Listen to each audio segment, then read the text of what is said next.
Hello ವೀಕ್ಷಕರೇ, simply kitchen ಚಾನಲ್ಗೆ ಸ್ವಾಗತ. ಇವತ್ತು ನಾನು ಎಗ್ ಪಫ್ ಹೇಗೆ ಮಾಡೋದು ಅಂತ ತೋರಿಸ್ತೀನಿ. ಸಮೋಸ ಶೀಟ್ಸ್ ತಂದಿಟ್ಕೊಂಡ್ರೆ ಸಾಕು, 5 ಮಿನಿಟ್ಸಲ್ಲೇ ಎಗ್ ಪಫ್ ಟೇಸ್ಟಿಯಾಗಿ ಹೆಲ್ತಿಯಾಗಿ ಮನೇಲೇ ಮಾಡ್ಕೊಬೋದು.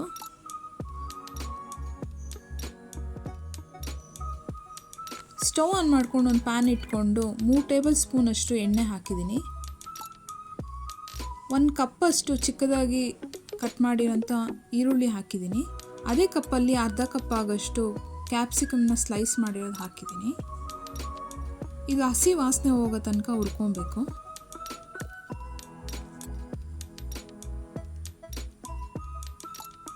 ತುಂಬ ಫ್ರೈ ಆಗೋದು ಬೇಡ, ಸ್ವಲ್ಪ ಹಸಿ ವಾಸನೆ ಹೋಗೋ ತನಕ 1 ನಿಮಿಷ ಫ್ರೈ ಮಾಡಿಕೊಂಡ್ರೆ ಸಾಕು.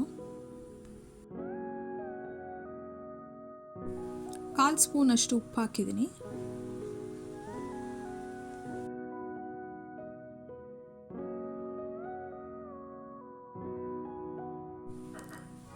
ಕಾಲು ಸ್ಪೂನಷ್ಟು ಪೆಪ್ಪರ್ ಪೌಡ್ರ್ ಹಾಕ್ತಿದ್ದೀನಿ.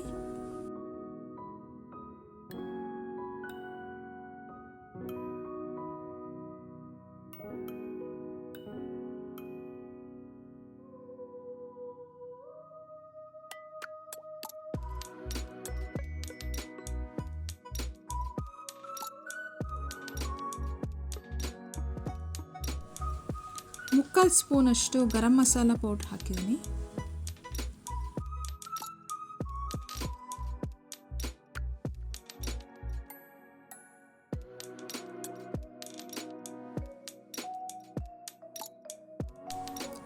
ಅರ್ಧ ಸ್ಪೂನಷ್ಟು ರೆಡ್ ಚಿಲ್ಲಿ ಪೌಡ್ರ್ ಹಾಕಿದ್ದೀನಿ.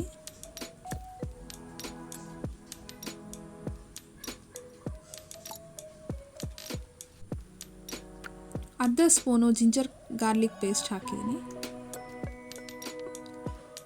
ಇದೆಲ್ಲ ಹಾಕಿದ್ಮೇಲೆ ಮತ್ತೆ ಹಸಿ ವಾಸನೆ ಹೋಗೋ ತನಕ ಎಲ್ಲ ಒಂದ್ಸರಿ ಫ್ರೈ ಮಾಡ್ಕೊಬೇಕು. ಸ್ಟವ್ನ ಲೋ ಫ್ಲೇಮಲ್ಲೇ ಇಟ್ಕೊಬೇಕು. ಮಸಾಲ ಪೌಡ್ರ್ ಹಾಕಿರೋದ್ರಿಂದ ಸೀದೋಗ್ಬಿಡುತ್ತೆ ಜಾಸ್ತಿ ಮಾಡಿಕೊಂಡ್ರೆ.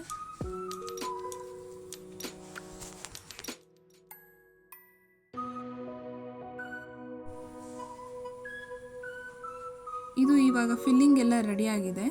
ಸಣ್ಣದಾಗಿ ಕಟ್ ಮಾಡಿರೋ ಕೊತ್ತಂಬರಿ ಸೊಪ್ಪನ್ನು ಹಾಕಿ ತಿರುಗಿಸ್ಕೊಬೇಕು. ಸ್ಟವ್ ಆಫ್ ಮಾಡಿಕೊಂಡು ಸಮೋಸ ಶೀಟ್ಸ್ ನೋಡಿ ಈ ಥರ ಇರುತ್ತೆ. ಇದು ಆನ್ಲೈನಲ್ಲಿ ಇಲ್ಲಾಂದರೆ ಶಾಪಿಂಗ್ ಮಾಲಲ್ಲಿ ಎಲ್ಲಿ ಬೇಕಾದರೂ ಸಿಗುತ್ತೆ. ಈ ಥರ ಇರುತ್ತೆ. ಇದನ್ನು ಒಂದೊಂದಾಗೆ ಲೇಯರ್ ತಕ್ಕೊಬೇಕು. ನೋಡಿ, ಈ ಥರ ಸಿಂಪಲಾಗಿ ಬಂದ್ಬಿಡುತ್ತೆ ತೆಗೆಯೋದಕ್ಕೆ. ಒಂದೊಂದೇ ಶೀಟ್ನ ನಾನು ರೆಡಿ ಮಾಡ್ಕೊಂಡಿದ್ದೀನಿ. ನಾನು ಇಲ್ಲಿ 5 ಎಗ್ಗನ್ನ ಬಾಯ್ಲ್ ಮಾಡಿ ಇಟ್ಕೊಂಡಿದ್ದೀನಿ. ಬಾಯ್ಲ್ಡ್ ಎಗ್ ತೊಗೊಬೇಕು.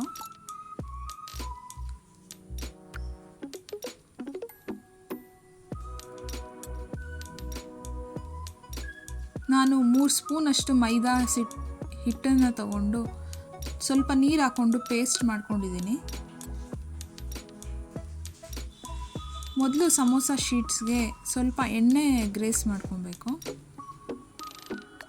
ನಾನು ಇಲ್ಲಿ 4 ಸಮೋಸ ಶೀಟ್ಸ್ನ ಫೋಲ್ಡ್ ಮಾಡೋದಕ್ಕೆ ತೊಗೊಂಡಿದ್ದೀನಿ.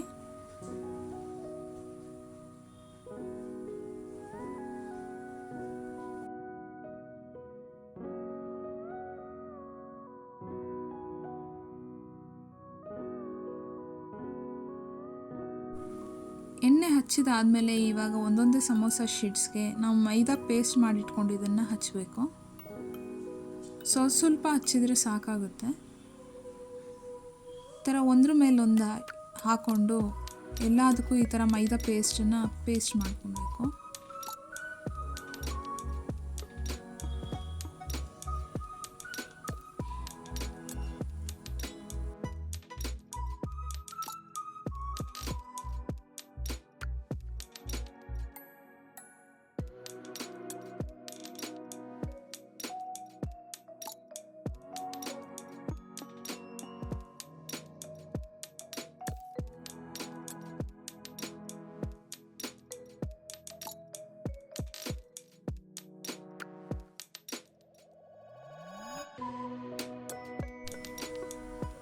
ನಾವು ಮಸಾಲ ರೆಡಿ ಮಾಡ್ಕೊಂಡಿದ್ದನ್ನು ಇವಾಗ ಒಂದೊಂದೇ ಸ್ಪೂನಷ್ಟು ಹಾಕಬೇಕು.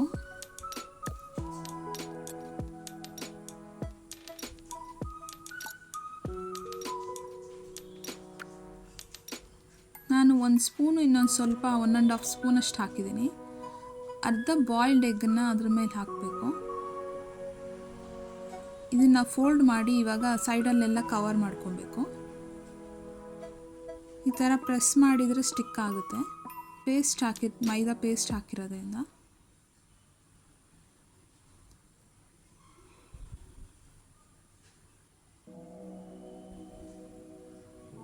ಮೈದಾ ಪೇಸ್ಟ್ ಹಾಕಿರೋದ್ರಿಂದ ನೀಟಾಗಿ ಸ್ಟಿಕ್ ಆಗುತ್ತೆ.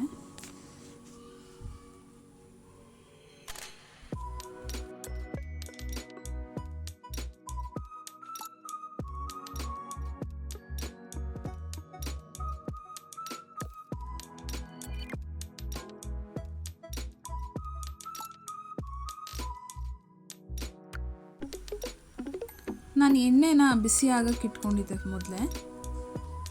ಬಿಸಿ ಮಾಡಿಕೊಂಡು ಎಣ್ಣೆನ ಮೀಡಿಯಮ್ ಫ್ಲೇಮಲ್ಲಿ ಇಟ್ಕೊಬೇಕು ಸ್ಟೌವು. ಆವಾಗ ಕರೆಕ್ಟಾಗಿ ಬರುತ್ತೆ.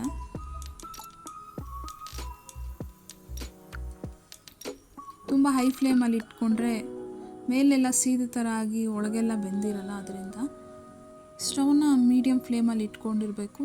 ಎಣ್ಣೆ ಕಾದಿರಬೇಕು ಚೆನ್ನಾಗಿ.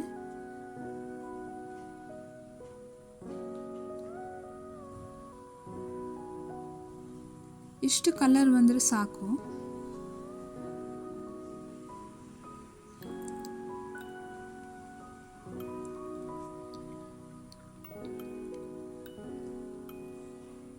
ಈಗ ಒಂದು 5 ಮಿನಿಟ್ಸಲ್ಲಿ ಎಗ್ ಪಫ್ ರೆಡಿ ಆಗಿದೆ.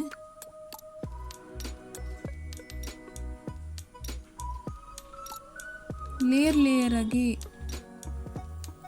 ಬೇಕ್ರಿಲಿ ಮಾಡಿರೋ ಥರನೇ ಇರುತ್ತೆ ಟೇಸ್ಟು. ನಾನು ಮಾಡಿರೋದು ನಿಮ್ಗೆ ಇಷ್ಟ ಆದರೆ ಲೈಕ್ ಮಾಡಿ, ಸಬ್ಸ್ಕ್ರೈಬ್ ಮಾಡಿ. Thank you for watching.